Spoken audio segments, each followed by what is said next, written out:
Still Single Stories, Nina's Envy.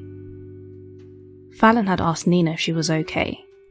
For the past couple of weeks, Nina was far from okay. She couldn't shake the discontentment she felt every time the words engagement and wedding were mentioned. Her resentment grew even more when she pictured herself having to stand behind the bride, when in fact she should be the bride. It wasn't fair.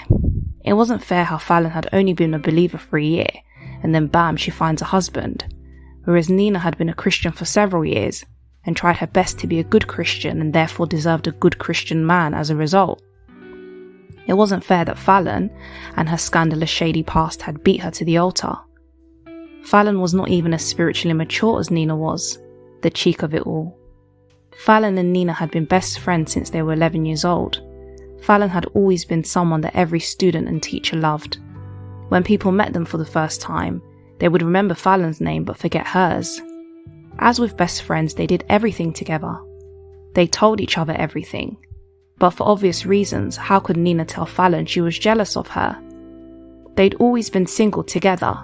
Well, for the most part. Fallon had led a bit of a fast life before becoming born again. Singleness was great when you've got people around you who are single, when everyone is all in the same boat. Then that fatal day comes when you look around and you're the only one left on the boat. Nina remembers when Fallon called her with so much excitement in her voice. "He proposed, Nina, I'm so happy. Someone like me getting a man like that. I don't deserve it." Yeah, you don't, Nina thought. When did she become so bitter? Envy had stolen the joy she should have felt for her friend. After she got off the phone with her, she went into the bathroom, slumped on the floor and cried. She wished she was in a relationship at least. She tried with great effort to find a man, but nothing worked. Yet someone like Fallon had a man fall from the sky. She felt defeated. She tried it all: church hopping, online dating, approaching the guy she liked, dating guys she wouldn't typically date, but nothing came of it.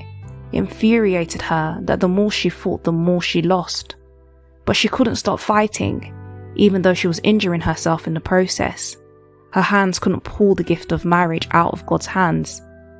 Why was it that God chose to withhold this blessing from her, but for others, he dished it out so freely? It wasn't fair. God wasn't fair.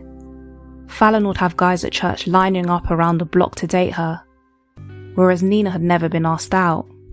Even though both had spent majority of their lives single, Fallon's singleness was by choice. Nina definitely wouldn't have chosen singleness even if you paid her. Fallon would stand by the doors every Sunday and give her winning smile to everyone that walked past.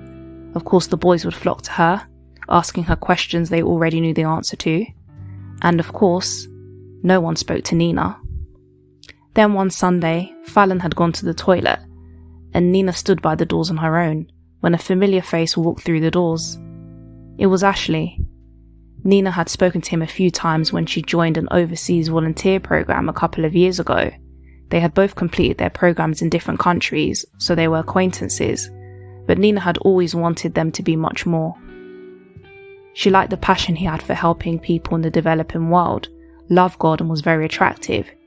She was pleasantly surprised to see him and was happier that he remembered her. Ashley approached Nina and gave her a hug. Maybe God did answer prayers and had finally sent her husband. As they break away from the embrace, one of the team leaders interrupts because Nina's help was needed backstage. By the time Nina had come back, Ashley and Fallon were exchanging numbers. Fast forward a year and a half later, they were engaged. Nina never told Fallon she knew Ashley. What was the point? Not like she had the opportunity. He was clearly interested in Fallon. Nina's daydreaming was interrupted by Fallon asking her once again if she was okay.